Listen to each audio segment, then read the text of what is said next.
আসসালামু আলাইকুম। তো দেখতেই পাচ্ছেন আজকে আমাদের যে গরিব কৃষক মুরব্বী ভাইয়েরা চাচারা এই রমজান মাসে আজকে 15 রমজান, তো যারা সিয়াম সাধনা করছে দেখেন অনেকে এখানে দু একজন বাদে সবাই রোজাদার ব্যক্তি। আর আজকের রোদের তাপটা অনেকটাই বেশি। এই রহমতের মাসে আমার যে এই যে মুরব্বী ভাইয়েরা চাচারা মুরব্বীরা যারা রমজান মাসে সিয়াম সাধনা করছে, রোজা থেকে যে কাজ করছে, আল্লাহ তাদের বারাকা দান করুক এবং তাদের রিজিক বাড়িয়ে দিক এবং তাদের সিয়ামগুলো সবগুলো যেন আল্লাহ সুবহানাহু ওয়া তাআলা কবুল করে নেয়। এত রোদের মধ্যে তারা এত কষ্ট করে কাজ করছে, তারপরও রোজা ভাঙছে না। সবাই আমাদের জন্য দোয়া করবেন।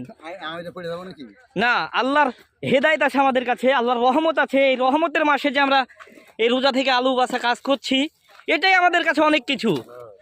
যে আমরা এই রমজান মাসে রোজা রেখে কাজ করতে পারছি, এর থেকে বড় আমাদের পাওয়া কি হতে পারে? আলহামদুলিল্লাহ। সবাই আমাদের একটা খালু আছে মুরব্বী, সেও চলে আসছে। খালু রোজা আছেন?